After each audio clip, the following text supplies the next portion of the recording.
Professora Muna Muhammad Odeh, bióloga e professora da Universidade de Brasília, que foi convidada para trazer para a gente aqui, né, um olhar sobre o tema Paz sem voz não é paz, é medo, e para exatamente desse lugar de fala dela e dessa história, que é a história da própria vida dela, compartilhar com os presentes aqui o seu olhar sobre esse tema. Professora Muna, a palavra é de novo sua, sempre sua, e dos nossos dois outros convidados, que depois eu apresento. Seja Valeu, bem-vinda. boa noite. Boa noite mais uma vez, muito obrigada pelo convite, Ota, meu amigo, querido amigo, e agradeço também o GT por ter me convidado, um GT que pertence à Abrasco, faz parte da Abrasco. A Abrasco é uma associação da qual eu tive o prazer, eu sou sócia da Abrasco, mas eu tive o prazer em 2016, 2018 de fazer parte da coordenação do Fórum de Graduação em Saúde Coletiva, num momento muito crítico, no qual a Brasco se volta para a questão da graduação em saúde coletiva, diferentemente do histórico, que havia sido com enfoque na pós-graduação. E aí, nesse sentido, a Brasco é minha casa em muitos, desde muitos olhares, desde muitas perspectivas. Eu participo, contribuo sempre, quer seja através dos trabalhos de colegas, juntamente, ou então de estudantes e orientandas meus. Então, é um espaço que é muito caro para mim e do qual eu pretendo continuar atuando e participando. A Brasco produziu uma nota, algumas semanas atrás, comentando sobre a situação no contexto dos territórios ocupados palestinos, os territórios ocupados palestinos, da Palestina, eu quis falar, e isso suscitou uma resposta minha, no qual eu quis engajar e fazer um contraste apontando alguns equívocos extremamente sérios que essa nota trouxe. E esses equívocos são, eu diria, muito críticos e eu diria também perigosos. Por quê? Porque abordam a questão de uma forma superficial e abordam a questão de uma forma simétrica, ou seja, coloca duas partes assimétricas, a Palestina, a população palestina e o Estado de Israel, e a partir disso é que apela de uma forma bastante superficial e bastante, eu diria, enganosa. Eu utilizei palavras para transmitir, comunicar isso, trouxe também referências. Mas eu não quero delongar muito sobre essa questão, mas eu acho que é a partir disso, desse meu posicionamento, é que surgiu, talvez, eu imagino, esse convite para esse GT. É um prazer muito grande estar junto com vocês para fazer esse debate. Mas só para pontuar, ontem eu estive numa live, amanhã vou estar numa outra, e a partir de fevereiro desse ano, quando a Universidade de Brasília é minha universidade, desde 2009, quando eu fiz o concurso, eu sou professora associada do Departamento de Saúde Coletiva, e em fevereiro, a nossa reitora da UNB, ela socializou uma foto com o embaixador de Israel, falando sobre as possibilidades de cooperação, de colaboração com empresas israelenses.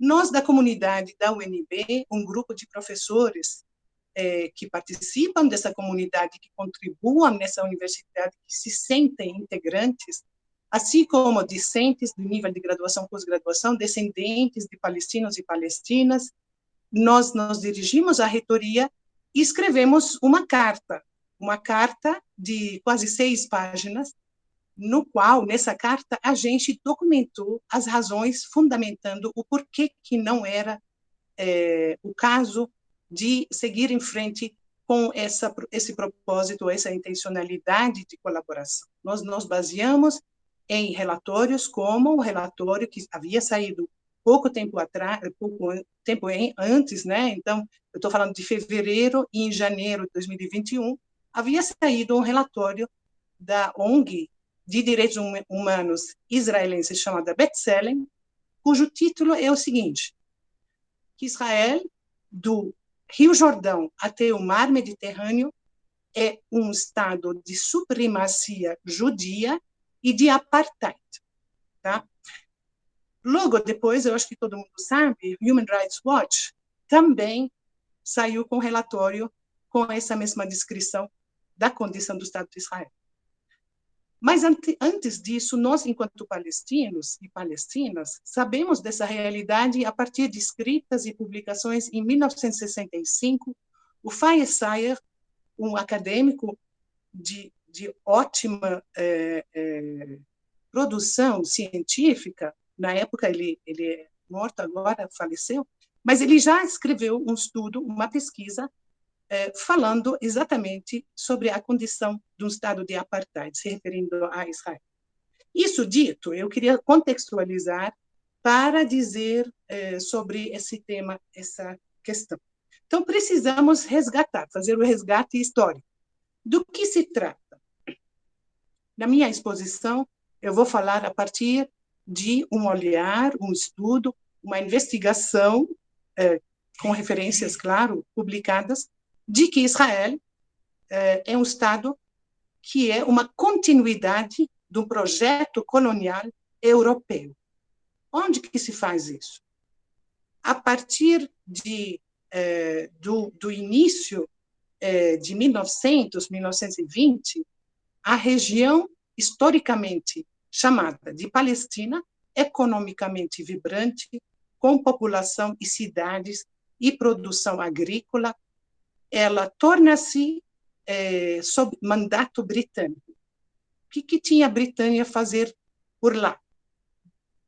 Nós estamos falando do Império Britânico, que, na época, dividiu com a França, outro poder colonial. A gente não pode esquecer a identificação desses dois poderes enquanto poderes coloniais. Então, lembremos que a Argélia ficou 120 anos sob domínio da França, nessa extensão de que o mundo era partido por esses poderes. Tinha outros, Bélgica, não sei quem, a Alemanha, né, que ficou na África, mas principalmente, primordialmente, era Inglaterra e França. Então, aquela região geográfica, histórica, palestina, estava sob mandato britânico. Reparem, fica em torno de 1920 até 1948. Mas reparem que no meio disso, em 1936 a 1939, acontece uma revolta, uma greve geral por parte da população palestina. Uma luta contra o mandato britânico que representava uma outra manifestação da colonialidade. Então, a linha que perpassa tudo que eu vou apresentar é uma extensão disso, né? A criação do Estado de Israel, ou, para sermos mais precisos, a autoproclamação a partir de grupos de forma constatada, não tem nada que eu descobri, mas grupos terroristas como Irgun e outros que estavam engajados na constituição daquilo que veio a ser autoproclamado como Estado de Israel. Então, efetivamente, os poderes coloniais da Inglaterra, no caso, porque a França estava no Líbano, mas na Síria e outras regiões, mas o Império Britânico, o mandato britânico, estava na região histórica da Palestina. Fez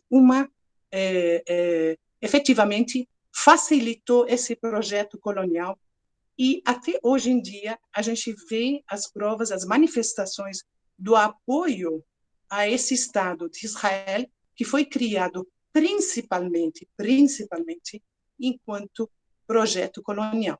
Claro, com todas as entonações da religião, do judaísmo, de uma coisa que foi exportada, né? E por que eu estou dizendo exportada?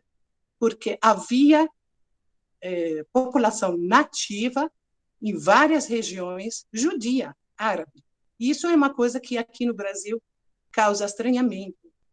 Por que disso? É justamente porque existe uma narrativa dominante que foi tomando o espaço e a compreensão, de modo que, hoje em dia, quando eu falo judeu, as pessoas entendem como se fosse uma etnia externa ao mundo árabe, que não é verdade. E que existe judeus árabes. Não há contradição entre essas duas coisas. O histórico colonial que eu falei brevemente, realmente muito brevemente, contextualizo também em caracterizar da forma como tanto B'Tselem, como Human Rights Watch, como nós, enquanto palestinos e palestinas, definimos como um estado de apartheid. Por quê? Quando acontece a saída do mandato britânico da região historicamente palestina, não vou falar sobre as resoluções da ONU, a gente pode retomar, mas quando sai e o Estado de Israel é criado, ou então autoproclamado, isto é a custas. Qual é o custo disso para a população palestina indígena? Segundo Ilan Pappé, um historiador israelense, o custo disso é mais de 700.000 pessoas que foram expulsas e um número de massacres mais conhecido esse massacre chamado Der Yassin, no qual crianças, mulheres e homens foram mortas por grupos israelenses. Que mais? Além disso, em torno de 500 aldeias foram dizimadas, totalmente dizimadas, destruídas, para reconstruir, ou então para anexar esse território após ter expulsado a população. Isso segundo Ilan Pappé, cujo livro é chamado Ethnic Cleansing, limpeza étnica. Ele caracteriza a criação do Estado de Israel foi como resultado de uma limpeza étnica. O que isso nos lembra? Israel nos lembra, então, tanto do Canadá como da Austrália, os exemplos, e a gente chama de settler colonial state. O que é isso? Um colonialismo de povoamento, no qual você necessita, ou então é preciso, expulsar, acabar ou fazer um genocídio da população indígena para que você domine enquanto poder de Estado. Os paralelos são feitos dessa forma. O Yiftach Shem, que é um outro, eu vou fazer questão de trazer referências de historiadores israelenses, mas tem muitos palestinos, mas eu vou fazer questão de trazer isso. Ele fala de um Estado etnocrático. E o que isso significa?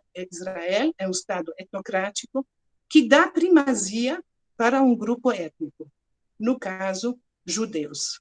E lembrando que B'Tselem falou que Israel é um Estado de supremacia judia. O que isso significa? Significa que qualquer pessoa judia no mundo, do mundo todo, do universo, pode chegar em Israel e conseguir o direito de moradia, de uma casa.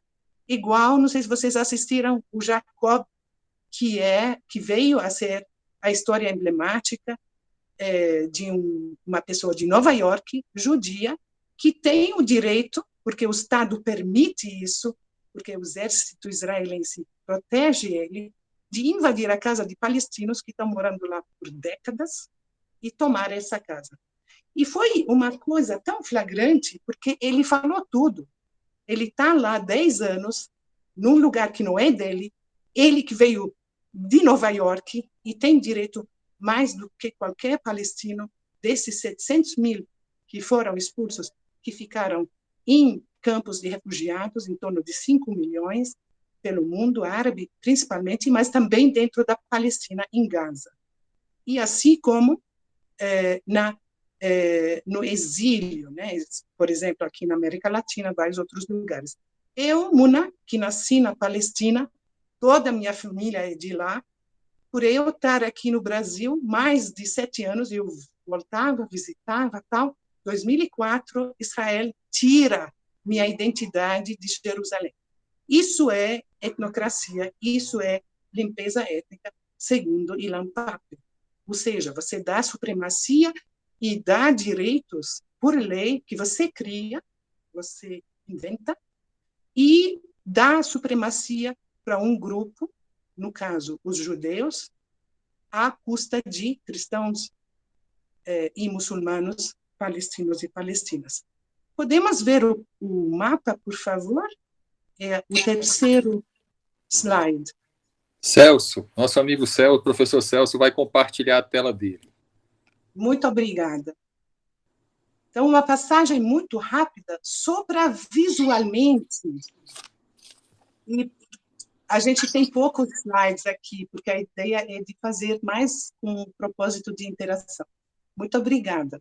Então, aqui a gente começa, o começo do século XX, e retrata-se Palestina. Existia, sim, tinha moeda chamada Palestina, que tinha carimbo da Palestina, tinha muitos documentos.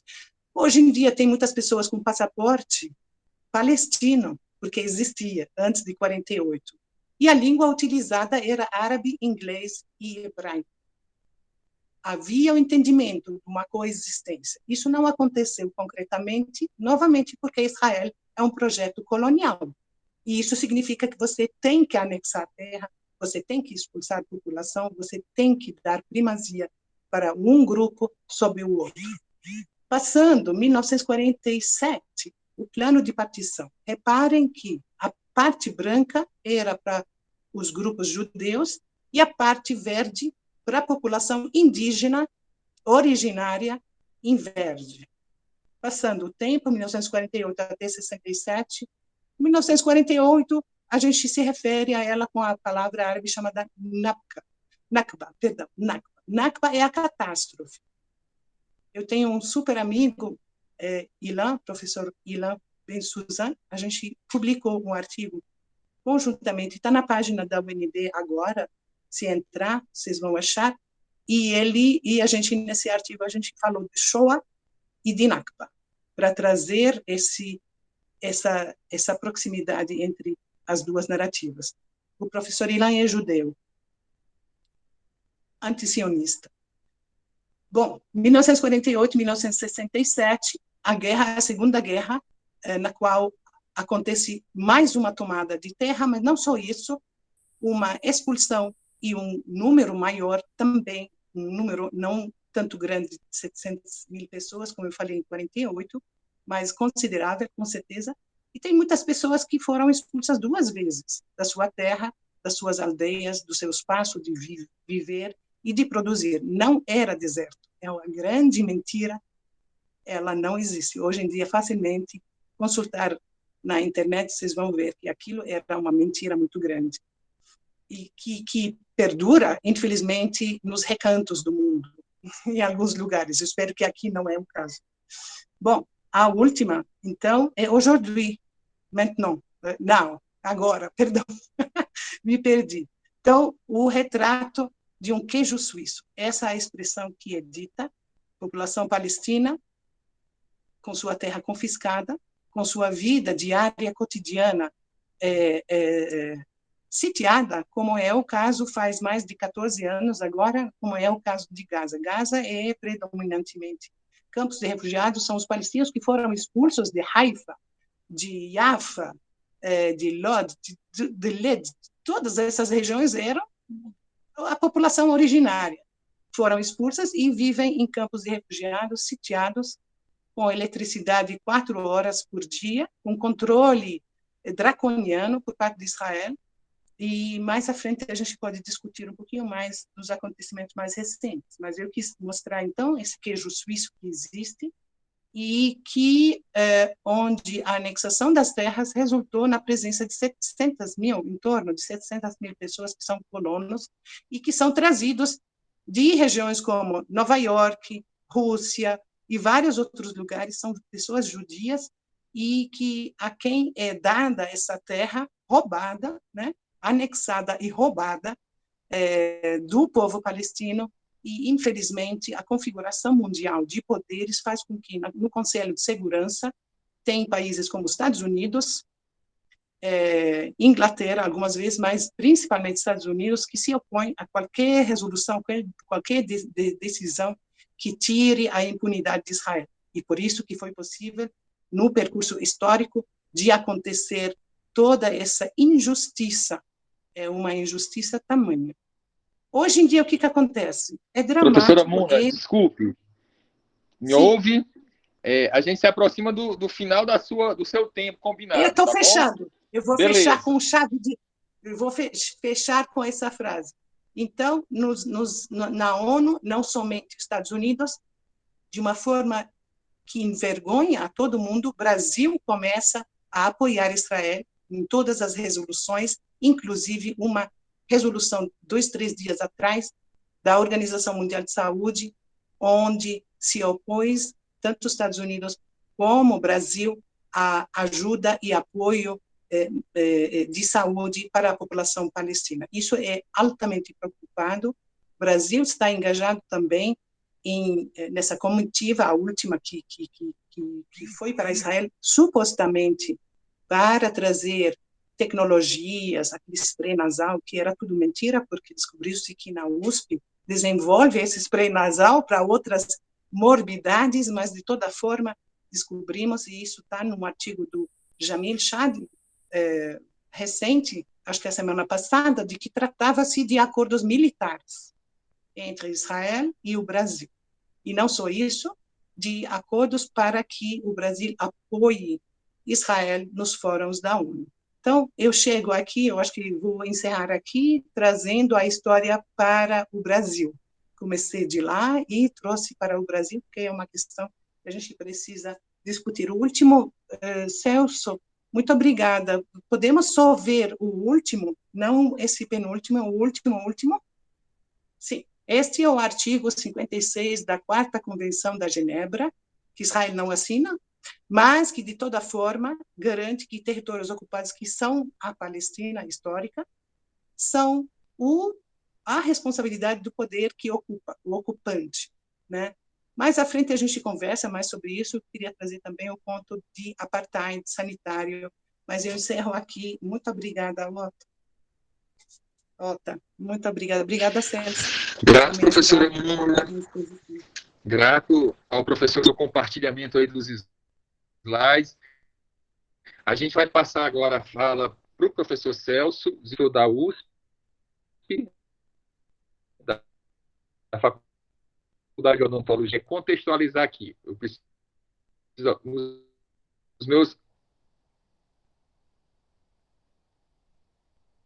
as minhas anotações.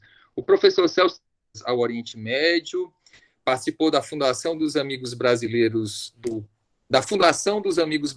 do Movimento Paz Agora, desde 1982, que é um movimento pela paz do Oriente Médio.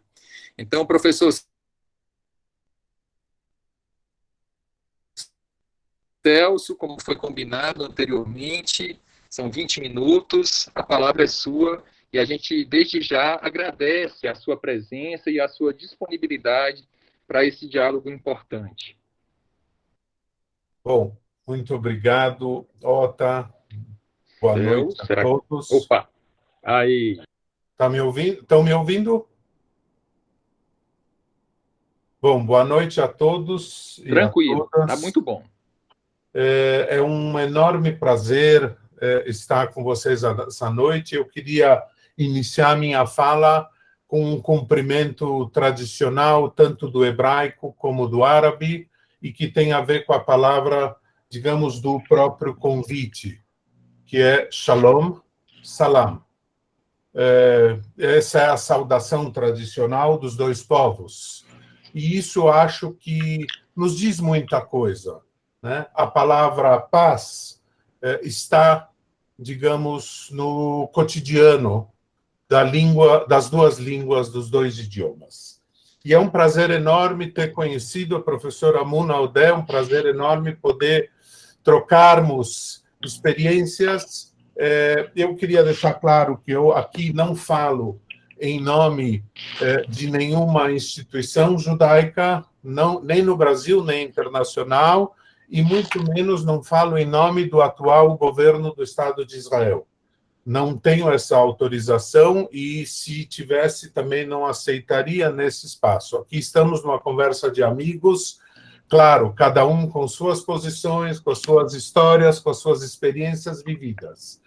Eu acho de fundamental importância esses encontros que, enfim, a iniciativa do GT da Abrasco, para nós, para mim, é um prazer enorme poder estar aqui e ouvir a professora Muna, ela sendo palestina, isso é algo que nós, algumas pessoas do movimento Paz Agora, na época no Brasil, como muitos outros judeus que estudam o conflito do Oriente Médio e que vivenciam a realidade do Estado de Israel nos últimos anos, né? Eu tenho ido muitas vezes, eu tenho já mais de 36 visitas ao Estado, e, enfim, entendo claramente e respeito a fala da professora Muna. Acho que estamos vivendo, no século XXI, um processo importante dessa história. A gente tem vivido, claro, a professora Muna colocou algumas posições que são importantes a gente colocar, e eu, na verdade, queria colocar 3 elementos importantes dentro da contemporaneidade. E já vou retomar um pouco também da questão histórica. Eu acho importante, muitas vezes a gente não consegue separar o que é a ideia de um Estado do que é um governo. Muitas vezes as pessoas têm questões, e eu queria delimitar a nossa conversa com as minhas posturas individuais. Eu sempre fui e me coloquei radicalmente contra as posições do atual governo do Estado de Israel, nesse sentido, em relação ao conflito, e sempre, dentro dessa minha perspectiva, advoguei pelo fim da ocupação dos territórios de 1967. Isso, eu acho que eu queria deixar isso bem claro, qual é a minha posição histórica. Sim, sou sionista, não me considero um sionista de apartheid nem de racismo. Eu advoguei sempre pelo diálogo. Acho que é isso que a chamada do evento traz, a paz sem voz, e acho que essas vozes têm que ser dadas. E acho que, nesse momento, é importante também frisar, nós estamos vivendo, na minha opinião, um vácuo muito grande de liderança das duas histórias, dos dois povos, né? Eu acho que isso é uma das coisas que me entristece profundamente. Na verdade, nós estamos hoje sem dos dois lados do conflito, nós estamos sem lideranças que podem superar diferenças, mesmo elas históricas, e se sentar à mesa para um diálogo. Acho que nenhum dos dois lados se mostram interessados ao que é mais importante, que eu acho, tanto para o povo palestino como para o povo israelense, que é a paz, a estabilidade, a convivência mútua. Acho que isso é muito importante. Eu acho que eu gostaria muito de pensar nesta noite quais são as alternativas justamente para se chegar a esta paz. Acho que, sem dúvida nenhuma, a professora Muna tem, claro, a sua vivência individual e coletiva, e ela não pode ser jamais desprezada nesse aspecto, mas acho que eu queria também me colocar numa questão, digamos, que às vezes eu vejo, principalmente do ponto de vista da esquerda brasileira, um discurso meio que único em relação a uma maniqueização do processo, de que como se realmente o Estado de Israel fosse o absoluto inimigo número 1 da humanidade, e que comete todas as atrocidades, né, contra o povo palestino. Como eu coloquei para vocês, não posso dizer que concordo plenamente com Ilan Pappé, mas Eu acho que há questões, né, e conheço muito a liderança do B'Tselem, com a qual eu concordo muito, mas acho, assim, colocar, por exemplo, a narrativa de que o projeto do Estado de Israel é só uma extensão colonial, é negar uma história também do povo judeu em relação àquela terra, né? Quer dizer, há histórias, eu acho que há dois nacionalismos importantes, acho que há duas histórias importantes a serem tratadas, mas que, assim, e outra, queria só uma correção histórica, o Estado de Israel não foi autoproclamado por grupos terroristas somente. Esses grupos existiram, mas há um processo de colonização, inclusive vinda de movimentos progressistas que estavam em contato permanente com a população palestina na Palestina. Mas há alguns fatos também importantes da história que, claro, houve o apoio da Inglaterra através da Declaração Balfour de 1917, porém, há também algumas outras questões que estão na história e que por exemplo, dentro do movimento nacional palestino da época dos anos 30, houve, por exemplo, um encontro na busca de um apoio à causa nacional árabe da Palestina, do Mufti de Jerusalém, Amin al-Hussein, em 1941, nada mais, nada menos com Adolf Hitler. Então, esse é um processo que a gente também pode pensar e refletir ao longo do processo histórico. Eu queria muito ficar numa perspectiva do que a gente poderia fazer agora, de quais são as alternativas. E muito me entristece nesse sentido, quando eu digo muito me entristece, de alguém que defendeu e defende a saída dos territórios de 1967, porém reconhecendo o direito também do povo judeu da sua autodeterminação no que se chama da terra de Israel. Esse problema é um dos conflitos que eu acho que podem ser dialogados, né? Sem necessariamente, claro que existiu um processo de colonização da terra de Israel, ou também conhecida como Palestina, não quero fazer essa distinção. E uma das outras questões também em 1947, a professora mostrou um dos mapas da partilha, da sugestão da partilha da ONU em 2 estados. Essa partilha foi aceitada pela então comunidade judaica da então Palestina, que não era composta somente de terroristas. Acho que essa é uma palavra muito delicada, principalmente nesse contexto hoje, atualmente, mas ela foi negada, ela foi completamente rechaçada pela liderança árabe. Então, acho que assim, há nesse processo uma total e absoluta deslegitimação do processo nacional judaico, inclusive na sua relação histórica com aquela região. Inclusive, lembrando que sempre, assim como existiam comunidades palestinas, né? Então, Palestina, existia sempre uma comunidade judaica naquele território. Porém, acho que, de novo, queria trazer um questionamento. Eu acho que, dos últimos anos para cá, houve uma questão que é muito complicada. Dentro dessas duas narrativas nacionais, que é justamente a fundamentalização dos dois lados em termos religiosos.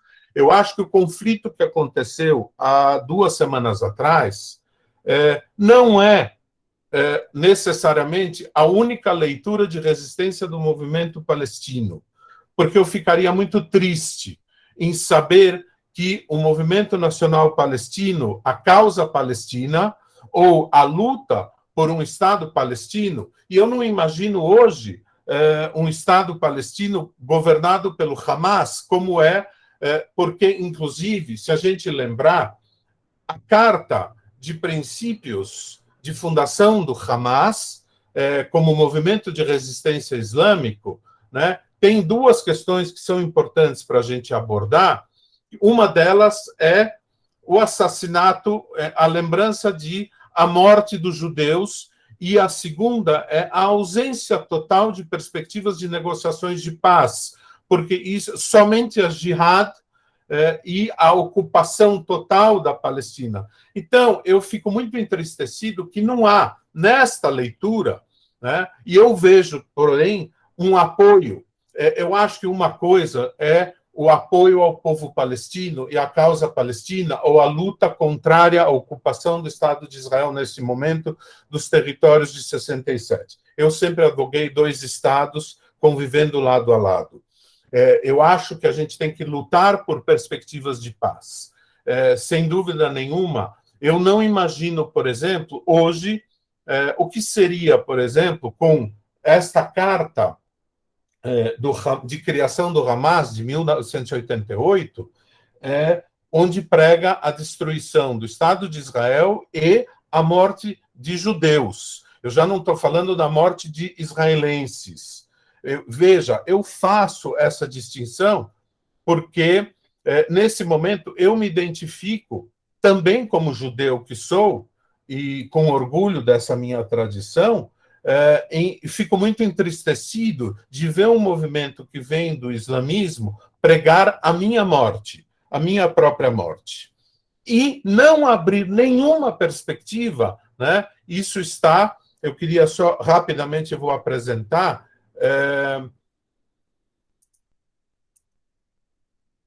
né? Se vocês veem, isso é a Carta Nacional, me perdoem estar em inglês, mas essa é a carta, esse é o princípio do movimento de resistência islâmico do Hamas, e isso que me entristece em ver, a minha preocupação é ver a causa palestina somente, e vejo governado em Gaza por um regime que é absolutamente sanguinário, quer dizer, a gente fala de crimes, né, eventualmente cometidos por Israel, mas, ao mesmo tempo, a história tem 2 faces. Eu vejo, infelizmente, inclusive por conta dessa indefinição, mas de um regime sanguinário do Hamas na faixa de Gaza, que mata seus opositores, que persegue homossexuais e mulheres. Então, eu me surpreendo muitas vezes com a esquerda, inclusive a esquerda brasileira, se colocar a favor. Uma coisa é se colocar a favor da causa palestina, outro é de um movimento que justamente fala no artigo 7, né, da questão, digamos, de morte aos judeus. Né? Não fala aos sionistas, eventualmente, ou aos israelenses. E mais ainda, no artigo 13º, né, soluções de paz, iniciativas ou então chamadas soluções pacíficas e conferências internacionais, uma contradição para os princípios do movimento de resistência islâmico, né? O abuso de qualquer parte da Palestina, então assim, se fecha, né? E é parte dessa religião. Então, isso que me preocupa. Eu queria, na verdade, se colocar, eu acho urgente a necessidade, nesse momento, para terminando essa minha fala, de buscarmos soluções. Né? Quer dizer, qual seria a solução, por questões históricas, ou se é um processo que eu discordo, que é um processo da extensão colonial europeia, qual seria a solução, então? Né? Um governo... e aí, ao mesmo tempo, me entristece, porque houve, sim, tentativas de solução ao longo dos anos 90 e dos anos 2000, que, de certa forma, os 2 lados desperdiçaram. Houve, por exemplo, no ano 2000, negociações de paz que já previam, por exemplo, Jerusalém como capital do futuro Estado palestino, né? Mas eu me sinto muito entristecido de ver que nenhuma destas soluções foram alcançadas e que nós hoje, 2021, vivemos um impasse nesse aspecto. Agora, ao mesmo tempo, pergunto para vocês, né, quer dizer, sem dúvida nenhuma, entendo a questão do movimento de resistência, ao mesmo tempo, um movimento de resistência pregando a destruição do Estado de Israel, jogando milhares e milhares de foguetes contra a sua população, né? E como se o Estado de Israel não tivesse o direito, por exemplo, de se defender desta questão, né? Eu acho que, assim, nós estamos, nesse momento, indo para um lado que parece não haver saída nesse aspecto. Eu queria colocar em pauta, para nós discutirmos, as soluções de paz. Eu acho que essa é uma questão importante, como a chamada do evento. Vamos dar voz à paz. Quais seriam as perspectivas de paz? Eu acredito ainda, eu não perdi a fé em dois estados palestinos, a Palestina e o Estado de Israel vivendo lado a lado. Acho que os dois povos teriam muito mais a crescer do que, por exemplo, a situação de 2 semanas atrás, né? E mais ainda, o Hamas...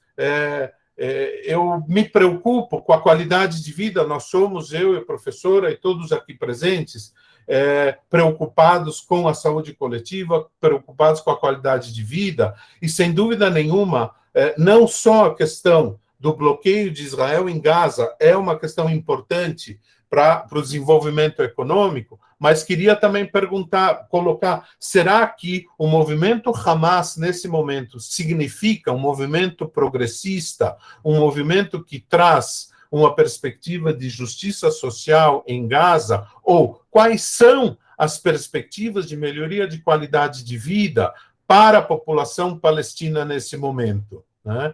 Acho que, por enquanto, era isso, e estou aberto, com certeza, a continuarmos o diálogo.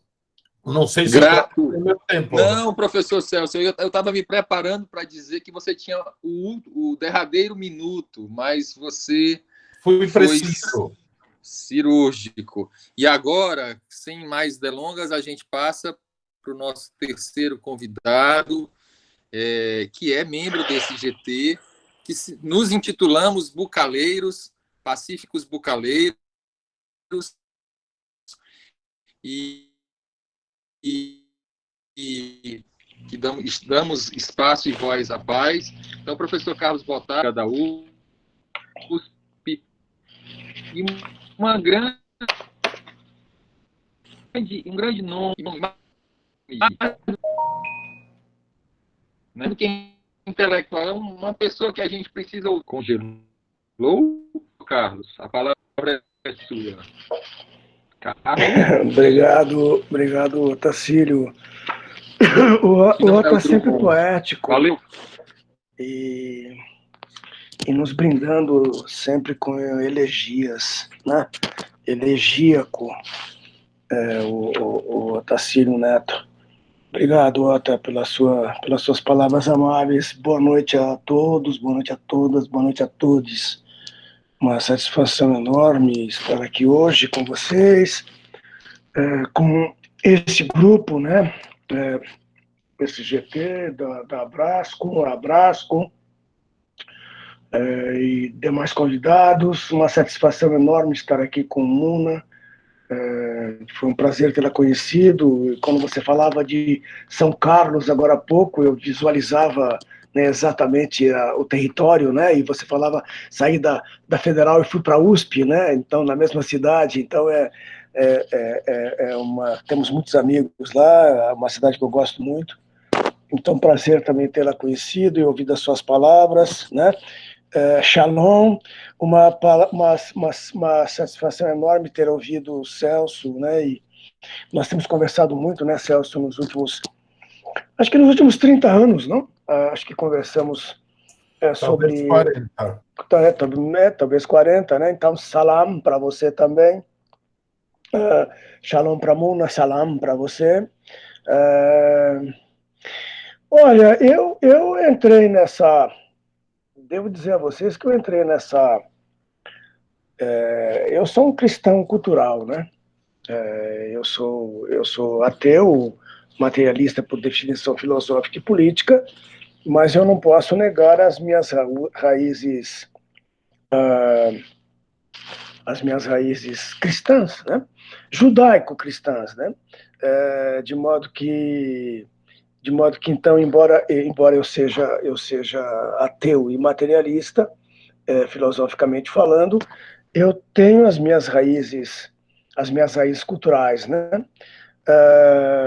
E os que são mais próximos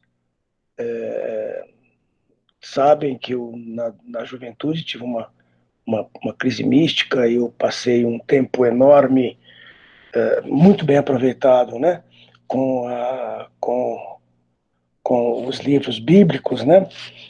E fui lentamente me aproximando de outras concepções, né? A vida adulta me trouxe aproximação com o mundo árabe, né?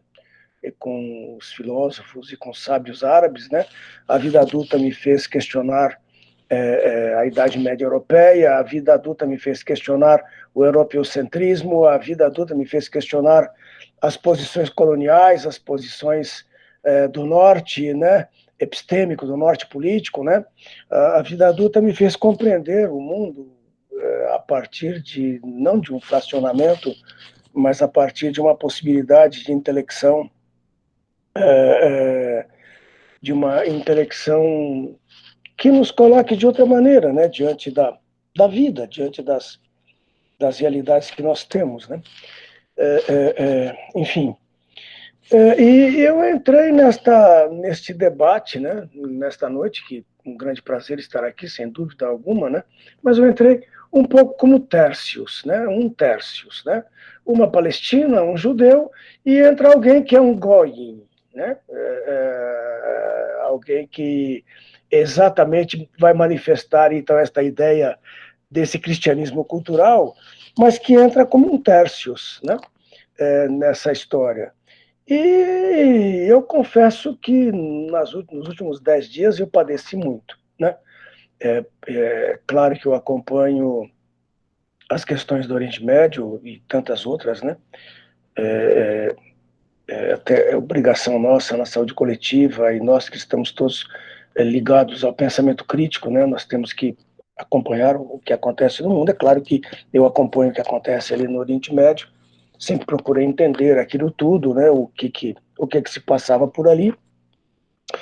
Mas eu confesso que eu sofri um bocado nos últimos 10 dias, e sobretudo esta semana, né? Que eu me pus a fazer uma busca bibliográfica, né? Fui atrás de ver coisas, de situações e tal. Puxa, alguns autores que foram mencionados aqui, tipo o Papin, por exemplo, né? Ele acaba, não só o Papin, tantos outros autores, fui buscando coisas, né, que pudessem me subsidiar, porque eu vinha com uma ideia, né? Eu vinha pensando um pouco em algo que parece, quando nós falamos, isso também acontece na saúde coletiva, em pesquisas, né? Sobretudo na epidemiologia, né? Quando alguns fatores, né, os tais fatores na epidemiologia, eles são colocados como coisas equivalentes, né? Então, quando você fala em fatores, você vai colocar idade, por exemplo, ou sexo, né? E você coloca de 0 a 5 anos, ou sexo feminino ou masculino, essas coisas acabam equivalendo, né? Como se ser mulher ou ser homem nas nossas sociedades fosse a mesma coisa, ou como se ter 5 anos e ter 5 anos nas classes abastadas e ter 5 anos nas classes pobres fosse a mesma coisa. Então, muitas vezes, quando nós colocamos fatores, né, nós deixamos de perceber algo que se passa mais subjacente e que diferencia qualitativamente aquilo que estamos, então, discutindo.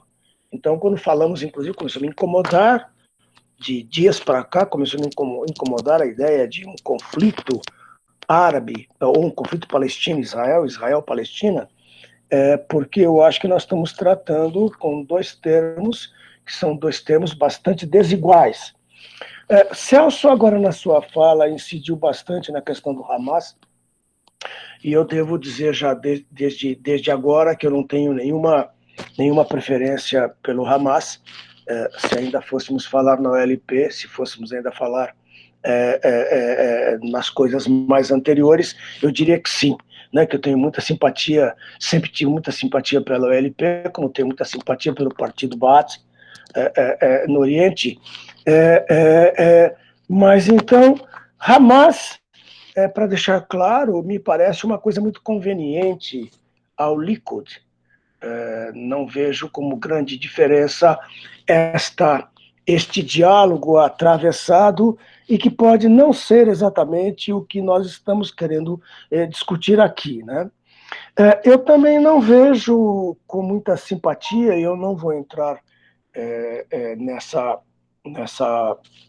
armadilha, digamos assim, dizer, puxa, mas há tantas coisas acontecendo no mundo, as criancinhas do Togo estão passando fome, não sei o que aconteceu não sei aonde, explodiu um avião não sei aonde, caiu não sei o que, tem ditadura não sei aonde e tal.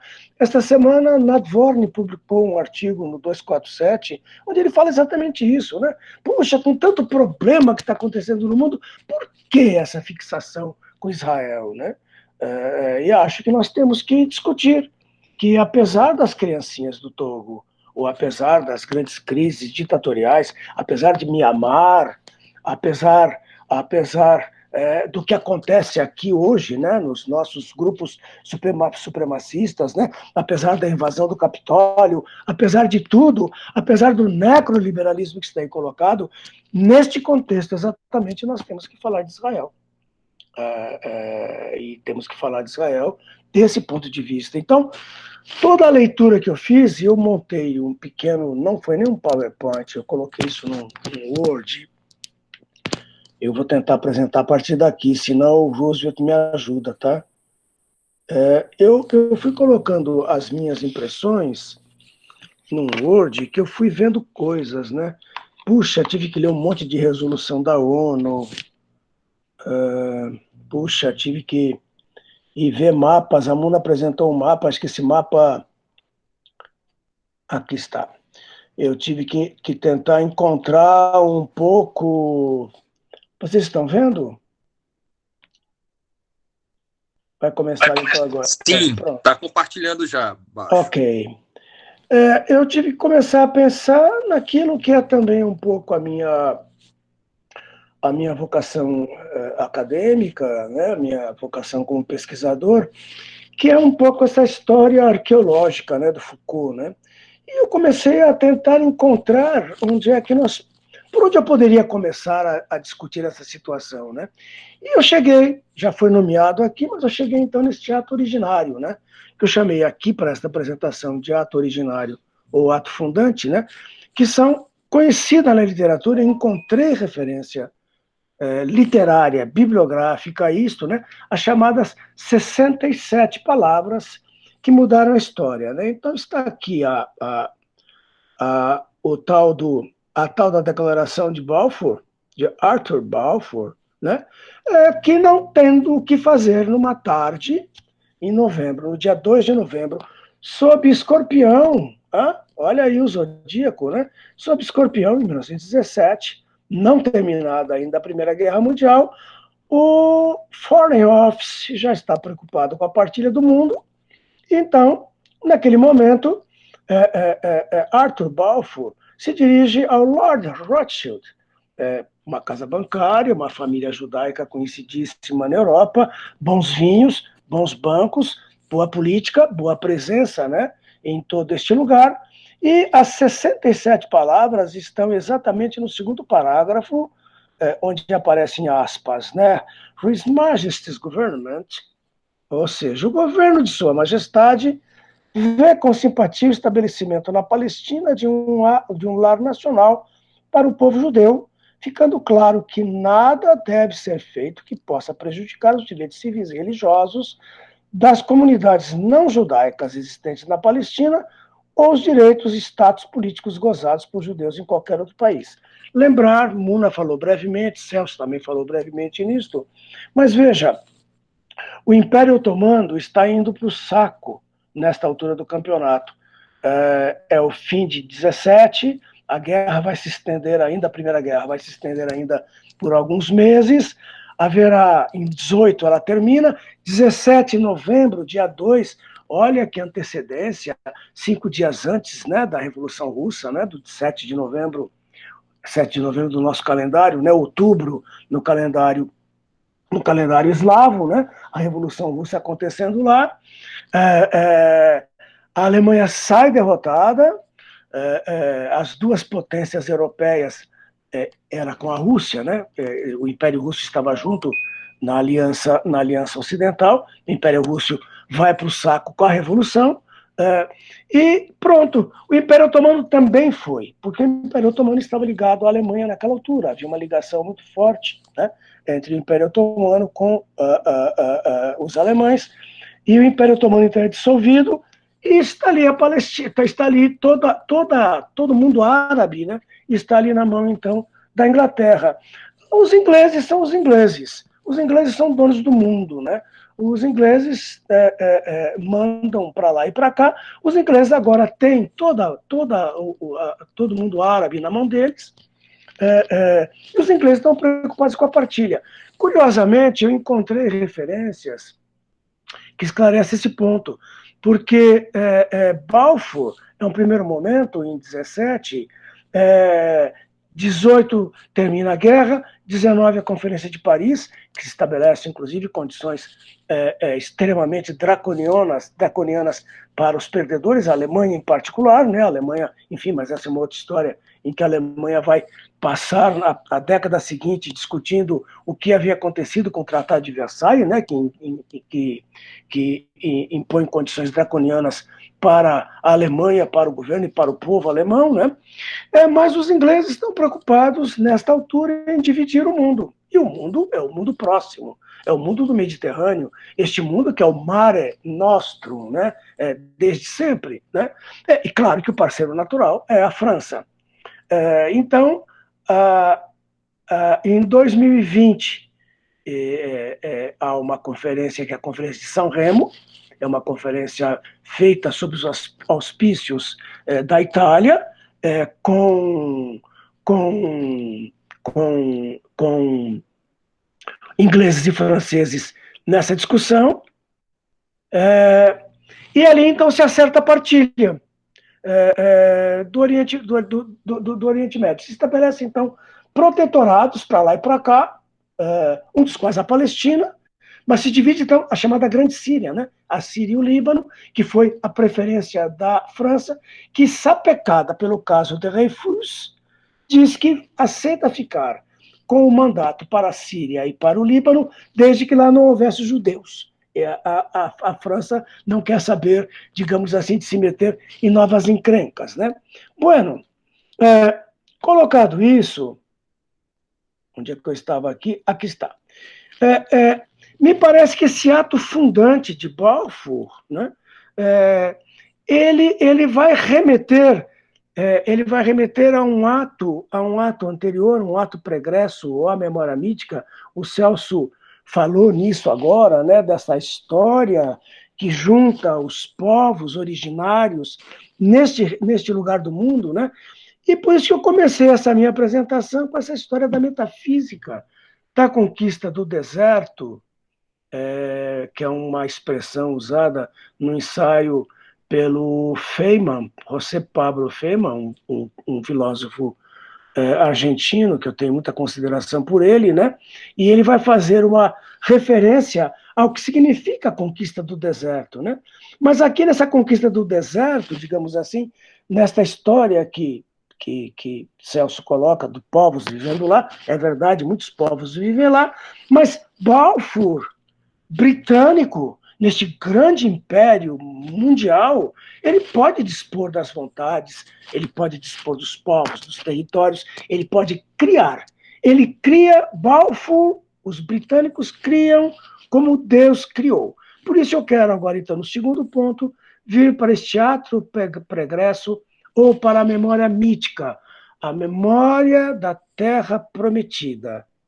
A memória ou a mítica da Terra Prometida, onde jorra leite e mel, né? Para este povo que circulava, que vinha da Caldeia, Ur, Abraão, Isaac, essa ligação tão profunda, né? Onde esses povos todos se encontram, né? Então, Balfour, tal como Jacó, recebeu, então, do anjo a promessa de ter uma terra para si e para os seus descendentes, milênios mais tarde, o Império, por meio de Lord Balfour, fez outra nova promessa, a mesma adiante, terra de Israel, Ezerat Israel. No ato em que o anjo, que é Deus, designa o lugar do futuro ao seu mais fiel servo, esse ato foi também o da designação de um novo homem, pois Jacó foi chamado Israel. Isra, Sara, a mãe de Israel, a mãe de Jacó. Seria longevo Israel, dominaria tudo e a todos no novo lar, seria poderoso e sua descendência seria abençoada com posses e bem-estar, porque honrava a Javé e ao seu nome. Seriam mais numerosos que as estrelas do céu ou as areias do deserto. Eu pego aqui essa questão dentro da antropologia cultural, dentro das míticas, das cosmogonias, das teogonias, são os mitos fundantes dos povos e das culturas, né? Onde você sempre terá esta grande terra, este lugar onde seremos felizes, onde há felicidade eterna, né?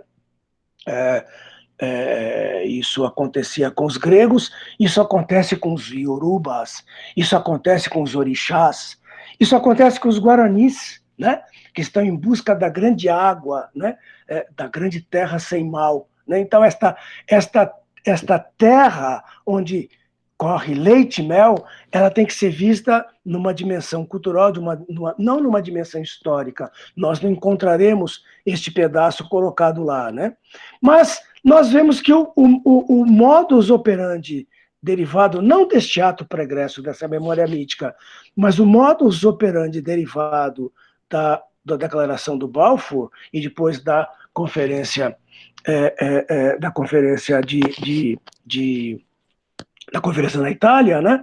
Ela dá como modus operandi um conjunto de operações militares. Eu fui encontrar o Plano Dalet, conjunto de operações militares desencadeadas por armadas judaicas a partir de 47.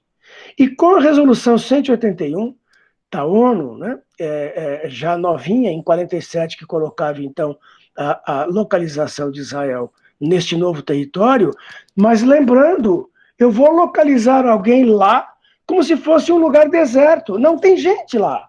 Essa é a metáfora de Feynman, né, na ocupação da América. E essa metáfora de Feynman na ocupação da América, sobre a ocupação do deserto, ela pode ser usada também para a Palestina. Há gente lá, não é um deserto, não tem um vazio onde as pessoas sairão da Europa e irão lá ocupar, né?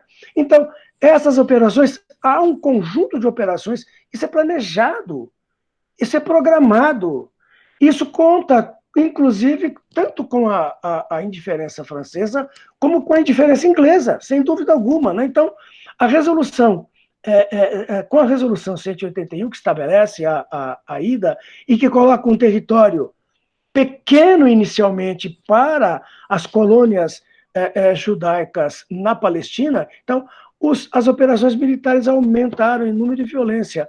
São muito violentas. Eu não quero discutir aqui, não é uma questão moral, né? Eu quero discutir que tem havido essa violência, ela se coloca como violência desde o começo, né? E naquela altura o objetivo, então, era pressionar o mandato britânico e a ONU na outorga de mais terras aos ocupantes judeus, para além do que previa a proposta original de partilha. Na Operação Dalet, das 13 operações previstas, 8 se realizaram fora do território inicialmente destinado aos assentamentos judaicos. E num belíssimo trabalho que eu encontrei sobre a ideia dos dois estados, ou de um estado, numa certa altura eu encontrei este Khalid, falando sobre o Plano Dalet, de 48. Então, essas operações podem ser realizadas. Isso era um detalhamento do Plano Dalet, não é de outra coisa. O Plano Dalet dizia: essas operações armadas podem ser realizadas da seguinte maneira: ou destruindo aldeias, incendiando-as, explodindo-as e plantando minas em seus escombros, especialmente os centros populacionais que são difíceis de controlar permanentemente, ou montando operações de rastreio e controle de acordo com as seguintes diretrizes: cercar as aldeias realizando uma busca delas, em caso de resistência, os grupos armados locais devem ser exterminados e a população expulsa para fora das fronteiras do território. Esse é o plano da área. Já vou lá. Terceiro agora é meu último tópico, tá? Esse é o plano Dalit de 48, que é constante das orientações ao Irgun e ao Haganah, tá? A citação está colocada aqui, podemos pesquisar depois. Eu quero agora enfatizar, então, algumas, muito rápido, viu, Otá? As resoluções, então, que me chamaram mais a atenção. A resolução 81 de 47, 181 de 47, limites à presença de acampamentos judeus na Palestina. A resolução estabelecia que a presença judaica no novo território se daria sob condições ditas de legitimação internacional que deveriam assegurar o direito do povo palestino árabe à sua soberania. A resolução 194 de 48, que previu o retorno dos palestinos, porque já em 48 havia populações deslocadas, né? Então, retorno dos palestinos deslocados e indenização pelas perdas. A resolução 242 de 67 do Conselho de Segurança da ONU, que obrigava Israel a retirar-se dos territórios ocupados na Guerra dos 6 Dias, e essa questão da resolução 242 ela é fundamental hoje, quando se discute a questão dos dois estados, incluindo com o que o Celso acabou de colocar agora, e ainda tem as conferências de Oslo, de Camp David, etc. E, finalmente, nós estamos aqui, porque temos Netanyahu, que acabou de sair agora, mas o supremacismo judaico, embora agora enfraquecido, ele continua lá, porque esse supremacismo judaico é o supremacismo que vai colocar a ideia, então, de um Estado do povo judeu, o que coloca completamente os outros povos locais fora deste arranjo, né? E eu queria chamar a atenção aqui, porque eu andei levantando, eu não trouxe para cá, não haveria tempo para colocar isso, mas são pesquisas de opiniões realizadas pelo Zogby Research Services, são pesquisas de opinião conduzidas tanto em Israel quanto nos territórios ocupados. E é muito interessante, mas eu trouxe essa aqui, então, porque eu acho que dá um pouco a ideia do que é que estamos falando agora para encaminhar essa questão, que a proposta de dois Estados é aceitável para até mesmo elementos da direita israelense, embora a sua concepção da natureza desse Estado não seja aceitável para os palestinos. Do lado palestino, até mesmo elementos da liderança do Hamas, olha aí, Celso, insinuaram que concordariam com a solução de dois Estados negociados pelos líderes do Fatah e endossados pelo público, desde que não cedesse aos seus princípios ideológicos. Eu queria dizer que essa proposta de um só Estado e dois povos, a proposta de dois Estados e dois povos, e ainda tem a proposta de um só Estado, eu queria chamar atenção para isso, porque com tudo o que aconteceu de violência, de ocupação nos últimos 50 anos, 60 anos, 70 anos, ainda existem grupos judeus e árabes que propõem a existência de um só Estado e de dois povos, judeus e árabes vivendo em paz e harmonia, propostas de uma vida melhor, mais justa e solitária, uma utopia socialista ao invés do ódio e destruição. E há quem ainda pense assim, isso que é interessante, né? Mas enquanto ainda tem gente que pensa numa utopia socialista, nada a ver com esse neoliberalismo que está colocado, sim, é isto.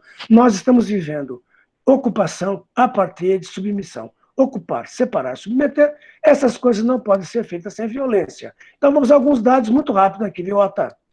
Eu não vou nem falar desse mapa, porque isso aqui a Muna já apresentou. Então, veja, nós temos entre 87 e 2000, 1.400 mortos, entre 2000 e 2013, 6.700, aumenta exponencialmente. 3.100 civis, em sua maioria mulheres e crianças.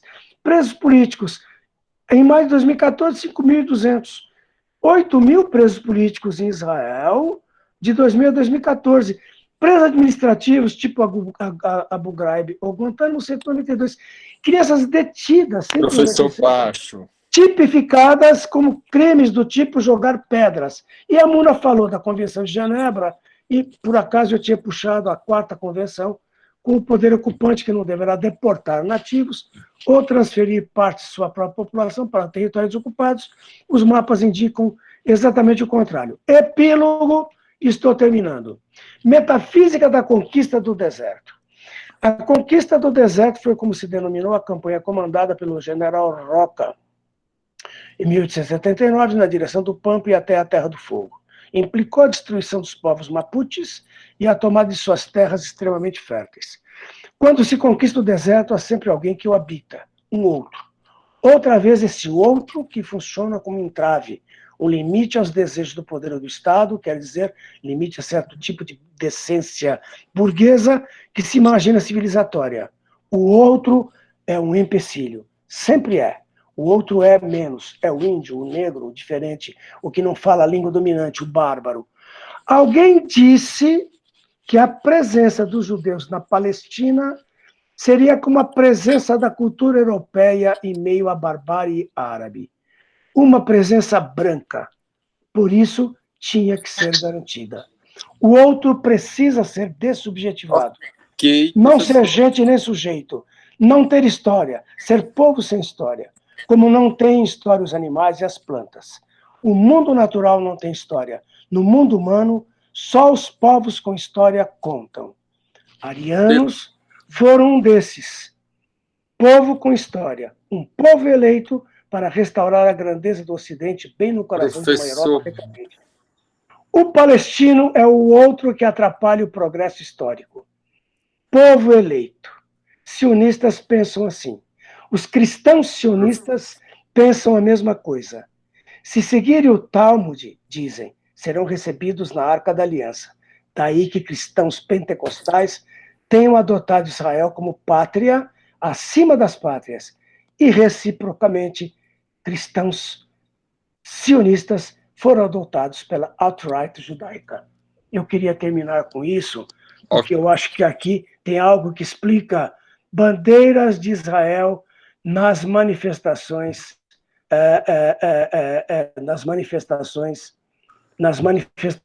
no Brasil, e não apenas por aqui, por tantos outros lugares. Enfim, desculpem se atrapalhei o tempo, mas essas eram considerações que eu gostaria de fazer, que foram as considerações de alguém, digamos assim, que vê de fora. Ok, professor. Professor Bottaso, muito obrigado. Grato. A gente tinha combinado 20 minutos, e aí, para ser correto, assim, tentar uma justiça no sentido do tempo, a gente vai... Professor Celso, se você quiser mais os 4 minutos, que houve uma extensão aí do professor Bottaso, enfim, fique à vontade para... Não, eu só me surpreendo com algumas posturas do Bacho, porque é o seguinte, eu acho que há questões mais importantes do que usar a questão da memória mítica e rejeitar uma organização histórica que houve, sim, dos judeus. Não é só porque Jacó ganhou a promessa divina, mas houve, sim, uma presença, como você disse, nunca houve só o deserto. Haviam judeus e árabes. E acho que essa é a proposta. Houve um templo em Jerusalém, 2 templos. Então, assim, há uma centralidade inegável para o povo judeu também. Eu não estou, de forma nenhuma, recusando e nem rejeitando nenhuma presença outra naquela região. Jamais faria isso. Sem dúvida nenhuma, acho que houve questões muito, muito difíceis nesse processo, mas eu acho que, assim, negar, e eu acho que deve se tomar muito cuidado, Bacho, com alguns elementos que têm a ver com o processo do judaísmo, assim como Hamas, na própria declaração, traz a questão do islamismo. Eu acho que é muito complicado, né, o antisionismo, e acho que muitas vezes posturas contra o governo atual do Estado de Israel, do que simplesmente rejeitar o direito à existência ou a história nacional da ligação dos judeus com aquela terra, como sim, trouxe da Europa, invadiram o território. Acho que essa leitura é uma leitura, digamos, unilateral do processo, né? Agora, se você quer discutir judaísmo e a ligação com a terra de Israel, podemos também fazer isso. Acho que não é a perspectiva. A chamada ao debate é quais são as perspectivas de paz. Eu ainda gostaria de ouvir, acho que há uma pergunta, por exemplo, no chat, de que, assim, quais são as perspectivas? Então, não há, vamos negar tudo, né? Israel não tem o direito à existência, é realmente uma extensão do colonialismo, e sim, a história narrativa palestina é a mais correta, ela é toda verdadeira, né? Não houve nenhum processo, né, de rejeição ao outro, e tudo bem, eu não estou fazendo isso, eu não gostaria de fazer isso, porque eu não nego o direito à existência dos dois lados. Eu prezo, e gostaria ainda muito, faço isso há quase 40 anos, o diálogo entre esses dois povos. Acredito piamente, sim, no diálogo, né? Eu acho que, assim como você disse, há muitas estruturas, há muitas alternativas, um Estado. Eu, particularmente, acho que um Estado nega narrativas nacionais dos dois lados. Acho, sim, que existiria a possibilidade de dois Estados, mas não gostaria de ver essa questão. Acho que você trouxe elementos que são muito complicados para o debate, mas tudo bem, não há problema. Acho que é isso. Beleza, professor Celso. Eu vou passar em revista aqui. Eu acho que a gente não esperava que fosse um momento, um diálogo destituído de alguma tensão, não é? A gente tem aí dois mundos. A gente passou em revista a história do século XX, muito mais. Então, e a gente sabe que está aqui numa sala do Meet, em que qualquer pessoa poderia abrir o microfone e se manifestar, mas a gente vai tentar organizar aqui. Algumas mensagens foram colocadas durante as falas dos nossos 3 debatedores, e eu queria passar em revista aqui essas falas, não é? Além das saudações de boa noite, e Samuel coloca alguma coisa assim: por mais violento que seja o argumento contrário, por mais bem formulado, eu tenho sempre uma resposta que fecha a boca de qualquer um. Você tem toda a razão. MF é Michel Foucault. Eu não sei quem o MF aqui do Samuel, mas ele pode nos esclarecer. Ele também, né, fala que Baixo só não vai defender um terceiro Estado cristão no território já conflagrado. O José Marcos Tallenberg coloca o mesmo. Por favor, né? Dois já são suficientes para muitos debates. O território não é tão extenso assim. Deixa eu só fazer uma intervenção bem rápida. Eu acho que Muna teria que falar também sobre isso, né? Eu vou neste caso, eu devolvo então as questões para Celso e para Muna. Celso fez referência a 1967, tem sido essa uma posição que eu encontrei em parte importante da literatura, né? A retomada das posições existentes, territoriais existentes em 1967, né? Já tem quase 1 milhão de colonos hoje, de grupos ortodoxos, ultra-ortodoxos, né?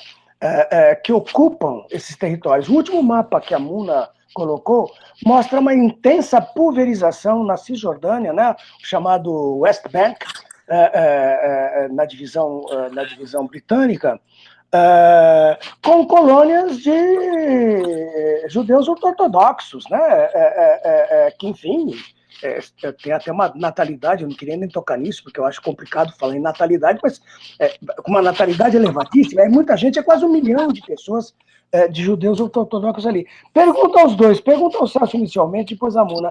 Você acha mesmo possível, Celso, por falar em utopia, que voltemos às posições de 1967? Eu sei que você defende, eu também defendo. Baixo, but how? Eu acho que, primeiro, eu sou contrário às colônias. Deixa eu deixar bem claro isso. Quer dizer, eu sou totalmente contrário a estas colônias. Acho que,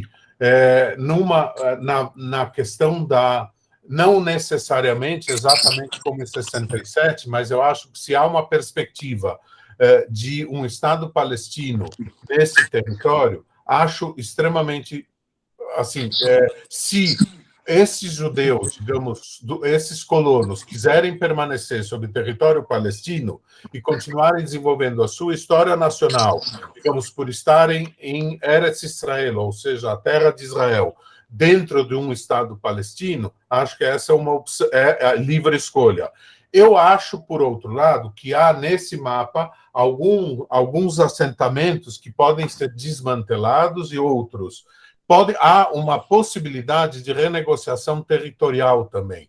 né? Quer dizer, eu acredito que se em troca de um acordo de paz, se a perspectiva é dos dois povos poderem dialogar, há, por exemplo, regiões da Galileia de população árabe que acho que poderiam ser também incluídas dentro do Estado árabe e posições, digamos, judaicas que não afetam as aldeias árabes da Cisjordânia, que poderiam vir para o território israelense. Eu acho que é uma questão de negociação. Eu acho que há, sim, uma viabilidade. Agora, concordo, sim, me incomoda ver esse mapa, digamos, com estas ilhas das zonas A, B e C, como é determinado. Agora, uma pergunta que eu queria colocar, quer dizer, por que, em alguns momentos da história, houve o permanente, a rejeição total? Quer dizer, sempre foi uma postura, quer dizer, não negociar e não dialogar. Eu acho que essa é uma questão que acho que deve ser colocada. Né? Quer dizer, nós vamos ficar o tempo todo analisando o passado, o que é o Estado de Israel, e tudo bem, então destruamos o Estado de Israel, entreguemos nesse momento ao Hamas, que funde um Estado Islâmico. Será que é essa a alternativa? Eu não acredito, Baixo. Muna. Acho que nem a Muna acredita nisso. Muna, a palavra é sua. Agradeço, muito obrigada. Qual é rica a exposição aqui que está sendo feita, então, das duas pessoas que tiveram a oportunidade de compartilhar. Eu faço questão de dizer da minha surpresa, na verdade, porque não permeia no meio brasileiro, de modo geral, e eu não estou com isso fazendo algum julgamento, esse plano Dalet, Carlos. Então, isso denota de sua parte uma pesquisa aprofundada, uma intencionalidade, e nos remete àquilo que eu acho fundamental, que é o quê? A estrutura do poder. Se a gente está falando do Foucault, se a gente está falando de qualquer análise que engloba aquilo que mais prezamos quando falamos da saúde coletiva, do que a gente fala? De estilo de vida individual? Ou falamos de estruturas que possam trazer para a gente compreender a causa das causas, que é o quê? Os determinantes, condicionantes socioeconômicos. Eu acrescento sempre, porque no meu mestrado eu tive a oportunidade de aprofundar com os sul-africanos a compreensão deles de Political Economy of Talent.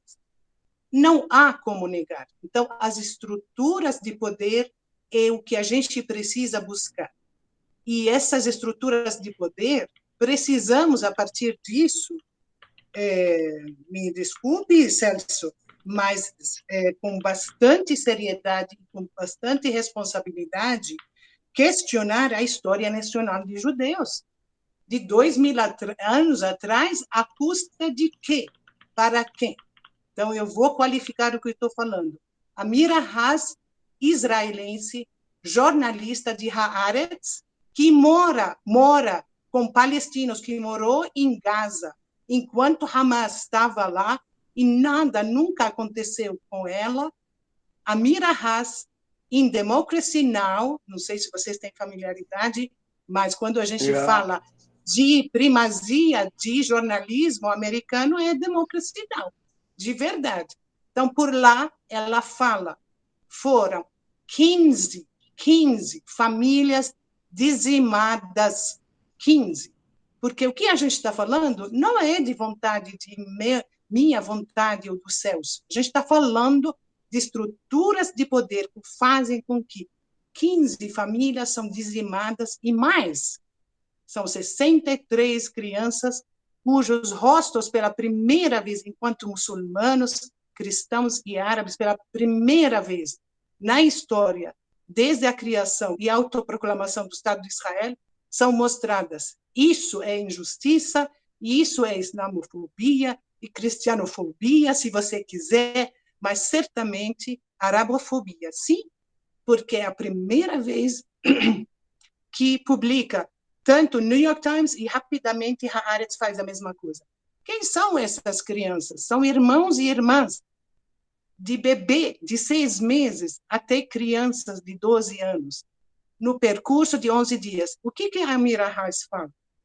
Ela diz que é intencional, porque Israel tem o registro de cada casa em Gaza, na Cisjordânia, em Jerusalém, qualquer lugar, nos territórios ocupados, tem esse registro. Sabe quem mora lá e sabe que está matando essas crianças. É sobre isso que a gente está falando. Não estamos falando de vontades. Estamos falando de estrutura de poder, não somente bélica, mas nuclear do mundo. Não estamos falando de um Israel qualquer. A gente está falando de um poder colonial, sim, imperialista, sim. Então, esse ponto de partida eu acho indispensável quando a gente vai rumo a pensar qual é a solução, qual é a saída. Então, quem que está no governo de Israel? Não é de agora, de ontem, de repente, porque esse equívoco muitas vezes acontece. Esse governo é ruim. Não, é desde Dalet, plano Dalet. Isso é intencional, isso é intrínseco ao Estado de Israel, com provas, né? Tanto Ilan Pappé como Fashtel, que eu mencionei, israelense, eu não estou mencionando os palestinos, tem um monte. Então, o que nos leva ao quê? Celso falou do Hamas. Lahav, que é um partido israelense, que não é de agora, que existe desde a época do Kahana, dos 80, que falava que os árabes eram baratas, que as mulheres árabes tinham que ser estupradas. Isso no palco do parlamento, Knesset israelense. Então, não estamos falando de uma coisa assim, escondida, que é falada, escondidinho, assim. Então, o que é definido, Ilan, meu colega judeu, com bastante orgulho, coloca que foram pogroms. O que aconteceu em Jerusalém em 22 de abril, quando saíram centenas de judeus protegidos pelo exército, protegidos, gritando e falando: morte às árabes, queima suas aldeias. Então, isso é assim, não estou falando de nada a ser descoberto na história. Isso é de vídeos, isso é de comprovado, isso dos linchamentos que aconteceram, das casas, e aí a gente vai ter que caminhar nesse sentido, das casas marcadas com X, lembrando a época do nazismo, de árabes nas cidades ditas mistas, mas que comprovaram que, na verdade, aquele projeto não funciona, porque ele está embasado na lei que foi aprovada em 2018, do Estado-nação, que é uma lei que foi aprovada em Israel, que diz quem tem direito são os judeus, os outros é que se virem. Se isso não é racismo, se isso não é apartheid, eu não sei o que é.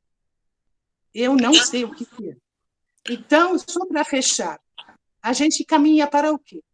Para o fato de que esse projeto colonial, Israel, de apartheid, de supremacia judia, não funciona. A prova maior são as regiões ocupadas, e se ocupadas em 1948. E caminhamos para, a meu ver, um Estado binacional e um Estado onde não somente uma plataforma de direitos humanos, tão somente, mas que seja anticolonial. Ela tem que ser anticolonial, senão a gente vai permanecer fazendo a leitura de que os europeus, porque foram europeus brancos, que foram como colonos para Israel, encontraram um deserto, que é uma mentira, a maior mentira do mundo. Tinha teatro, tinha literatura, tinha agricultura, tinha plantação de laranja, tinha tudo. Saiu 2 dias atrás de Haaretz. O que o Estado de Israel fez com o meio ambiente palestino que existia? Belíssimo artigo sobre a destruição, mas isso é típico do colonialismo. O colonialismo é isso, é você terra arrasada. E não só isso, você negar que o outro, aquele pretinho, aquele árabe, né, não vale, porque não sabe falar a língua do branco europeu. Então, a gente está perante caso clássico, perfeitamente clássico, de um colonialismo branco, europeu, eurocêntrico, racista e de apartheid. Vou fechar com uma coisa. Eu, com um colega meu, a gente fez um curso de extensão chamado Direitos Humanos, a questão palestina, colonialidade e identidade. E convidamos um professor emérito da África do Sul, né? África do Sul é o exemplo que os israelenses muitas vezes falam: a gente não encontra parceiro na Palestina, não tem um Mandela. E esse professor emérito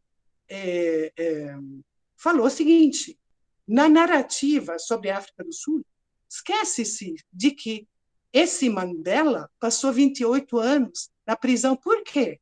Por que o apartheid da África do Sul colocou ele na prisão? Será porque ele fazia festas aos domingos depois da igreja?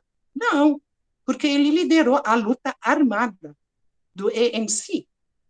Então, é preciso contextualizar também quando se fala de estruturas de poder, de colonizador e colonizado, e como isso opera concretamente.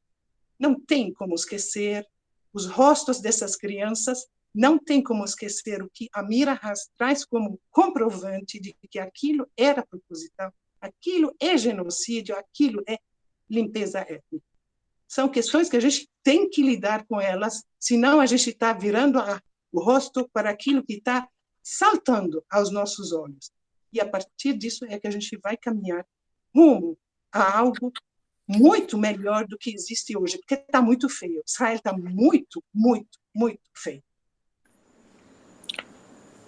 Professor Celso, querido. Isso, na verdade, é a síntese para a gente ir terminando, é isso? Não, na verdade, você traz uma questão que está até no título do Diálogo Bucaleiro. Eu deixei claro, Ota, que eu gostaria de ter conversado. Eu lamento, eu tenho, assim como lamento, professora Muna, os meus grandes amigos que estavam durante 11 dias das últimas semanas em quartos protegidos porque tinham a 5 quilômetros da faixa de Gaza com foguetes caindo, mas eu acho que isso não é a discussão. Mas tinha lugar para se proteger, desculpa, Celso. Não, está certo. Tinha lugar para se proteger. Bom, cada um tem sua narrativa. Eu acho que assim, eu acho que, sem dúvida nenhuma, há uma deslegitimização desse processo. Agora, sem dúvida nenhuma, eu não estou negando, e por isso que falei claramente, eu não falo em nome do governo do Estado de Israel, não falo em nome de nenhuma instituição judaica, e, portanto, não nego que há nesse processo histórico, digamos, absolutos erros desse processo. O que eu não faço é, por conta deles também, eu não estou negando essa truculência, o que eu gostaria era de buscar uma solução que respeitasse as histórias desses povos, porque os dois lados sofrem. É uma pena, por exemplo, eu ver o Fatah governado há 17 anos por uma pessoa ou um partido corrupto que, junto com o governo Netanyahu, né, manipulou o processo democrático de eleições.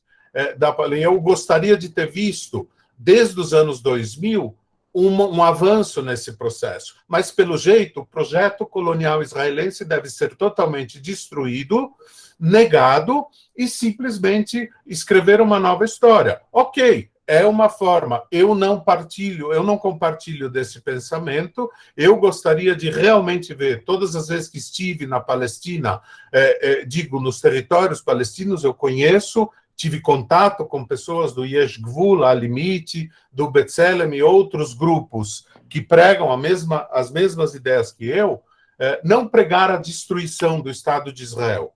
Né? Acho que nós podíamos superar estas questões, né, e buscar novas soluções, respeitando as histórias nacionais dos dois lados, né, sem absolutamente negar. É verdade. Agora, sim, quer dizer que a sociedade israelense, que não partilha de Lahav, por exemplo, e concordo com a senhora, existem fundamentalismos dos dois lados que estão atrapalhando essa história, é isso que eu queria dizer.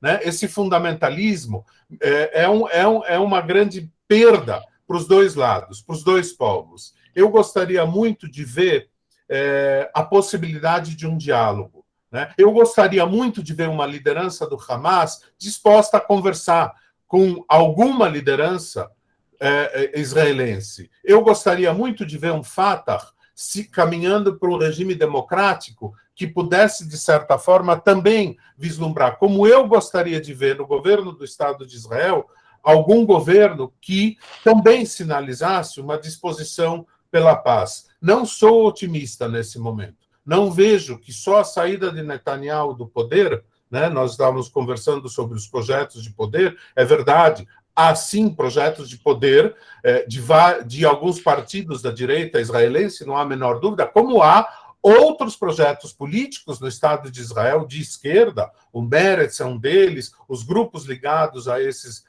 agrupamentos que não têm o mesmo, não compartilham do mesmo projeto que a direita israelense, representada por Benjamin Netanyahu ou dos partidos ultra-religiosos. Não há a menor dúvida, existem todos esse leque. Gostaria de ver, vislumbrar um governo do Estado de Israel com perspectivas claras de diálogo para a paz. Acho que era isso.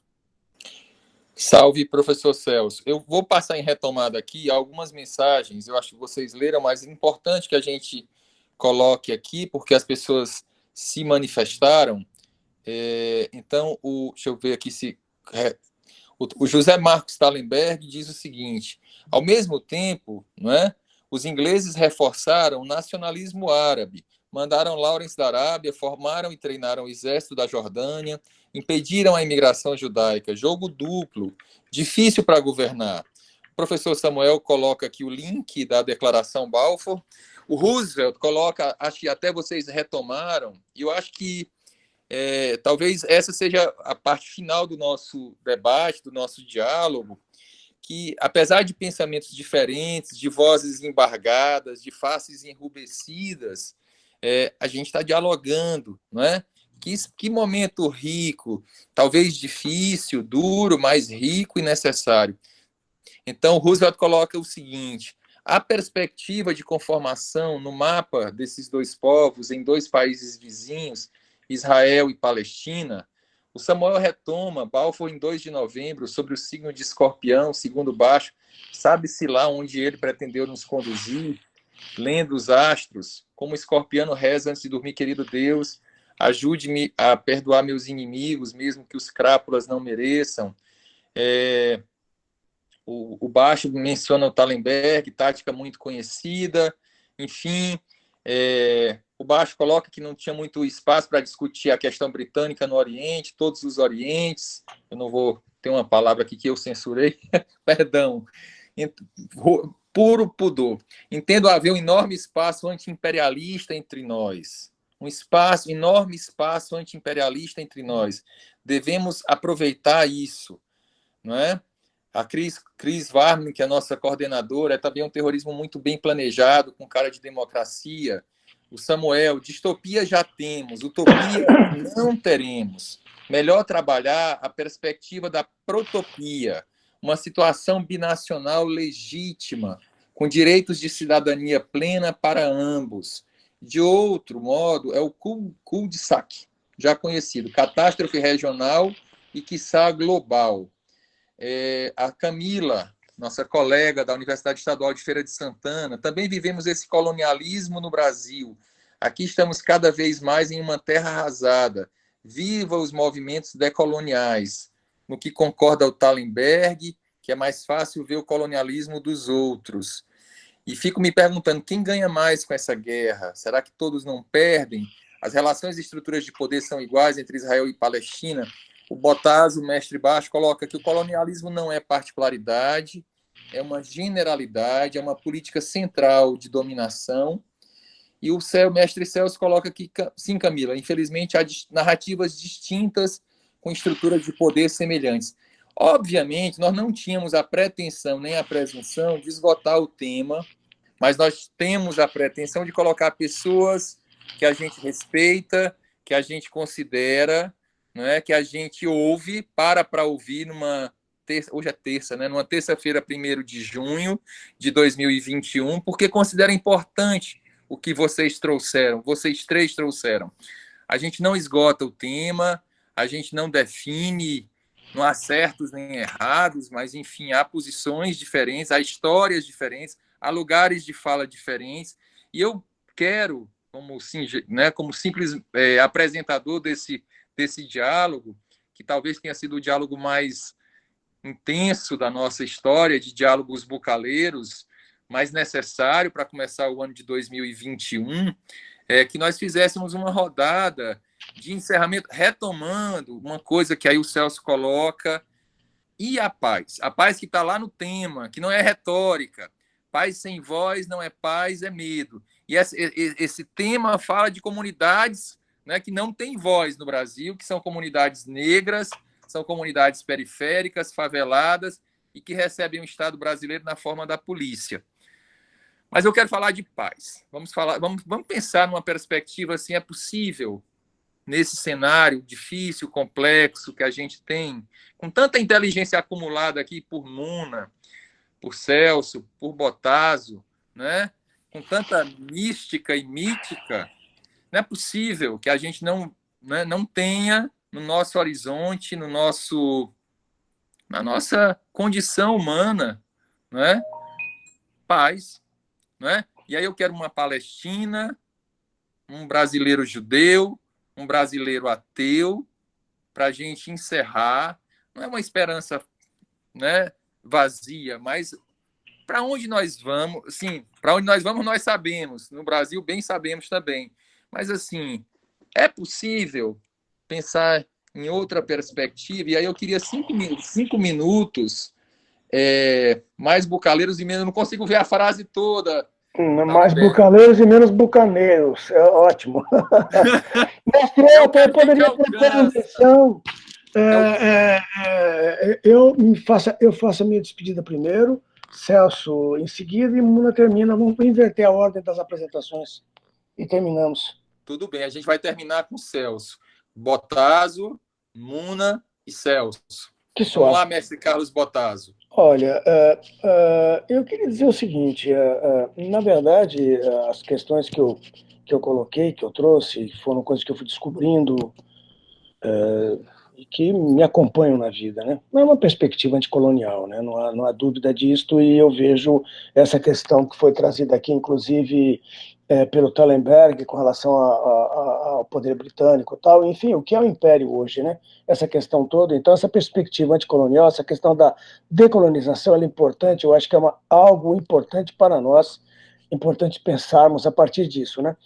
Eu queria dizer, porque também foi isso que eu trouxe, né? Essa questão no final do supremacismo judaico, ele coincide com o supremacismo branco, ele coincide, não é por acaso. Veja, quando eu falo em sionismo, eu não sou antissemita, eu não preciso dizer que eu tenho um amigo judeu, pelo amor de Deus, não me obriguem a dizer uma obscenidade dessas, não se trata disso. Alguns autores têm insistido nessa tese ultimamente, eu falei aqui até agora, acabei de falar agora para o Celso, do artigo do Marcos Nadvorny, colocando meu amigo judeu. Não se trata disso. Nós não precisamos discutir as criações do Togo, o golpe de Estado em Mianmar, etc., para apontarmos essas iniquidades que nós apontamos aqui hoje. Eu não estou obrigado a fazer essas referências para falar do supremacismo judaico. É um supremacismo judaico. Quando eu encontro essa expressão, temos que colocar europeus, judeus europeus no meio da barbárie para manter a cultura europeia. Isso no meio da barbárie árabe, isso é uma tática de dominação britânica. Isso é uma coisa clara, notável. Então, essa questão do supremacismo, para mim, ela é fundamental. Nós temos que pensar nisso. Temos que pensar também que a base da ocupação do território, não anterior ao mandato britânico, eu acho que é bem importante distinguir esse elemento histórico que o Celso trouxe, Muna também trouxe, de coexistência entre povos colocados lá. Mas a base da ocupação depois de 47, ela foi o confronto. Isso tem que ser visto nessa condição. Chegar hoje a pensar nos checkpoints. O que são checkpoints? Territórios descontinuados. Como é que você pode pensar em povo, língua e autonomia, se você tem território descontinuado, você não pode ter economia. Uma economia como a economia palestina hoje, ela é subsidiária à economia israelense. É dentro daquela dualidade que o Chico de Oliveira trabalhou para pensar o Brasil arcaico. Falar no arcaísmo palestino é fácil, com uma destruição que acontece subsequentemente todo o tempo. Então, a economia palestina é subsidiária, porque também os palestinos funcionam como mão de obra barata para a economia israelense. Isso é evidente, é verdade isso, entendeu? Esse arcaísmo é um arcaísmo de conveniência, porque ele dialoga no ponto da economia política. Dizer que esses checkpoints, que são numerosos, onde as pessoas têm que se apresentar, mostrar documento, serem revistadas, ele tem base legal. O povo israelense em Israel, judeus, não vivem sob uma ditadura. O parlamento vota leis, são decretos. Quando crianças têm tipificado jogar pedra como crime, e você encontra quase 200 crianças detidas pelo crime de jogar pedra, isso foi aprovado no parlamento. É disso que nós estamos discutindo, é desse supremacismo. Se nós quisermos avançar no sentido da paz, nós temos que denunciar que esses crimes estão existindo. Isso é um apartheid, é inaceitável. Se são inaceitáveis outras coisas, nesse momento nós não estamos fazendo uma conferência mundial. Nós três aqui não somos a ONU, nós vamos discutir no mundo, mas nós estamos discutindo uma particularidade dessas questões que estão colocadas dentro desse aspecto colonial. Se trata de uma questão colonial hoje e de nenhuma outra, entendeu? É um pouco isso que eu queria dizer, porque se vamos pensar essa superação, e não nos compete, né, pensar essa superação, nós podemos contribuir com isso, nós temos que ver essa questão. Do contrário, nós ficaremos em questões morais. Você bate, até porque a base material dos palestinos, a base material, a estrutura de poder da Autoridade Nacional Palestina, a Autoridade Nacional Palestina não tem nenhuma estrutura de poder que possa se comparar com a estrutura de poder do Estado de Israel. Sorry. Eu queria fazer uma homenagem. Sabe que eu queria terminar fazendo uma homenagem aqui? Eu queria fazer uma homenagem a uma vítima do supremacismo judaico, que foi Yitzhak Rabin. E foi um assassinato muito conveniente. Muito conveniente. O assassinato de Rabin foi muito conveniente. E jamais foi resolvido, botaram lá um cara na prisão, mas não se retomou absolutamente a política a qual o Rabin se propunha. Essa é uma questão verdadeira. Então eu quero terminar aqui homenageando também vítimas do supremacismo judaico e da violência judaica. Yitzhak Rabin presente. Obrigado, Bacho. Professora Muna, a palavra é sua. Eu não tinha ficado por último? Não. Hoje, agora não. A gente tinha falado... Okay. Eu entendi que havia mas tranquilo, não tem problema. Eu acho que é bom voltar ao centro desse encontro, que é a questão da paz. Nós acreditamos fiamente na paz. Se não acreditar na paz, eu estou falando do meu povo, e eu represento o meu povo com bastante orgulho. E por que a gente acredita na paz?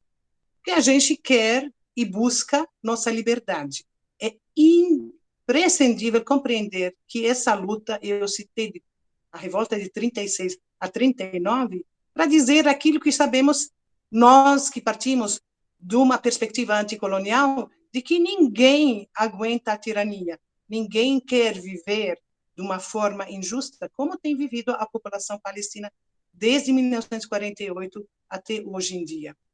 Para mim, como eu citei, como eu acabei de falar, a perspectiva de dois estados, da forma como está, é totalmente inviável. Ela não existe. Ela não existe porque, e lembremos, em 2007, houve eleições acompanhadas internacionalmente, inclusive Jimmy Carter estava lá em Gaza e Hamas ganhou. E se a gente está falando de estruturas de democracia, querendo ou não, não é minha vontade, é a vontade e tem que ser respeitada por qualquer indivíduo no mundo todo, né? Então, se a gente está falando e está prezando para estruturas de democracia, e o que acontece? Israel não aceita, e aquilo é concluído. E Gaza é sitiada. Queiramos ou não, é o fato. Gaza depende do controle de Israel de tudo. 4 horas de eletricidade por dia é permitido. 90% da água não é permitido. Processos humanos, nem de sobrevivência, nem de ter a dignidade. A gente está falando de quê? Da dignidade. Então, partindo disso, o que eu estou falando? Eu quero a paz. Eu, Muna, que tem marcas de napalm no braço aqui, Muna, que perdeu 3 dedos durante um bombardeio israelense em 1977, Muna, que perdeu um irmão de 9 meses porque foi sufocado pela napalm que Israel utilizou, Muna, cujo pai foi morto por um bombardeio, Muna, que ficou sumida e perdida durante um mês, porque foi levada a um hospital num país próximo, e podemos construir toda uma narrativa do povo palestino, do que sofreu, o que é esse colonialismo, o que é o preço de um Estado de Israel com a dominação que tem e com a supremacia, e a gente tem que insistir o tempo todo, judia, supremacia judia. Celso, qualquer outra pessoa judia tem mais direitos do que eu, que nasci lá, que toda a minha família. Por quê? Porque essas pessoas são judias e eu não sou. Então, o que acontece? Minhas filhas, que são filhas de afro-brasileiro e de uma palestina, duplamente com a experiência de dominação e de discriminação, são discriminadas também quando chegam no aeroporto de Israel. Elas não têm direito. Se eu fosse judia, elas teriam direito. Onde que é a explanação para uma continuidade de um Estado que tem uma lei que constata isso e que tem uma prática, estruturas de poder onde isso é exercido? Não é viável um Estado, 2 Estados, a solução é um Estado binacional livre de colonialismo, livre de uma supremacia de um grupo sobre o outro. Eu vou concluir aqui. Muito obrigado, Muna. A gente respeita a sua fala e passa agora para o professor Celso. Eu gostaria somente, Otacílio, de agradecer a oportunidade do diálogo. Eu não me vejo um supremacista, eu acho que poderia ter sido utilizado uma supremacia israelense, ao menos, mas agradeço enormemente a oportunidade. Eu desejo, sim, como judeu, a paz para os 2 povos. Eu lamento profundamente de ouvir a história da Muna.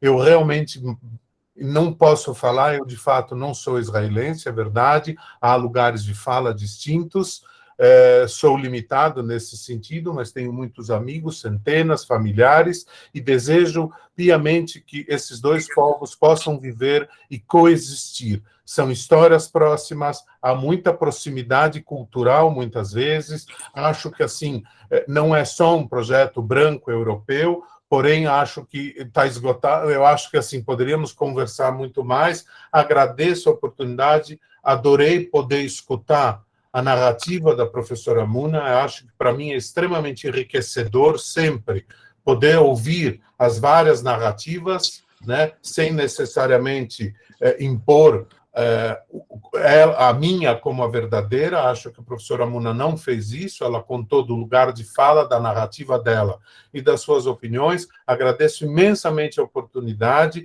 e desejo profundamente shalom, salam para todos. Grato, professor Celso. Shalom, shalom. A gente agradece a participação dos 3 professores, da professora Muna, do seu lugar de fala, do professor Celso, do seu lugar de fala, do professor Carlos Potazzo. Não é um diálogo fácil é tenso, mas é necessário, não é? Eu acho que muitos ainda virão. A gente acredita que a paz é possível, sim, né? Os diálogos bucaleiros seguirão. E essa é uma realização do GT, do grupo de trabalho, do grupo temático de saúde bucal coletiva da Abrasco, e a gente acredita que a gente pode diversificar os nossos temas, e trouxemos hoje essa questão da paz, né? Da paz sem voz não é paz, é medo. Eu acho que os 3 não tiveram medo de falar, né, puderam falar, puderam se expressar. Que bom, as vozes embargadas, as faces ruborizadas, e a gente consegue conviver com isso e a gente consegue seguir adiante. Quero informar essa audiência que dia 15, Cris, dia 16 de junho, os Diálogos Bucaleiros, não diálogos, mas a gente vai ter o lançamento do nosso livro, 16 de junho, a gente vai ter o lançamento do nosso livro Diálogos Bucaleiros em tempos de pandemia, uma construção coletiva de todos esses jetistas, não é? No livro, no e-book, a gente conseguiu conviver em paz, e a gente espera que essa paz chegue para todos os povos, para todas as nações, para todas as possibilidades de convivência humana. Muito obrigado a todos, a todas, a todes, e a gente segue até a próxima. Obrigado. Boa noite a todo mundo. Muito obrigada pela oportunidade. Boa noite a todos. Boa Fiquem noite. com Deus. Um Boa abraço noite a a todos. todos e todas. Abre uma Só câmera para acho aqui, quando a gente organiza, só acho que quando eu esqueci de dizer, acho que eu me sinto à vontade de dizer, acho que quando a gente organiza o equilíbrio dos discursos, acho que a gente podia talvez ter revisto essa posição. Um abraço. E eu aceito Boa essa noite a todo mundo. colocação. Boa Valeu, noite. mestre. A gente vai tentar, vai aprendendo. Estamos Beijo, aprendendo. Otto. Uma hora a gente. Ô, Frank! Beijo, Márcia. Beijo para você. Olha, professora Daniela, Muna, muito mais gente, professor Roosevelt, aparece, Ruse. Nós sobrevivemos à pane do YouTube. Já tirou José a Marcos foto? Tallenberg, que está ali, olha ali. Muito bem, obrigada. saudações. Um abraço. Tchau pra você. Valeu, professora Boa Muna. noite. Tudo de bom. Valeu, querido. Um abraço, baixo. Abraço a todos. Professora Obrigado, Efigênia em seus cabelos. Salve, professor Franklin, Camila, Ivana. Um Ana abraço a todos. Sorrentino. Valeu. Ruse apareceu. Salve. É com Camila, emoção, querida. Camila. Rose está aí. Márcia Alves, Doralice, Lilian. Olha só, Ivana Pimenta. Novarense. Giovanni Sacrini, que eu não conhecia, mas achei interessantíssimo. O Giovanni Sacrini. Samuel Jorge. Beleza, gente. Samuel Jorge com a Samuel, Iana. Samuel. Vamos lá com a Iana. Ok. Samuel, aparece para falar, Samuel. Me auxilia, Samuel. E Samuel ficou em silêncio olímpico. Mas ele escreveu bastante. Graças a Deus. Um beijinho para vocês todos. Beijo. Um beijinho a todos. Beijinho, queridos. Au revoir. Au revoir.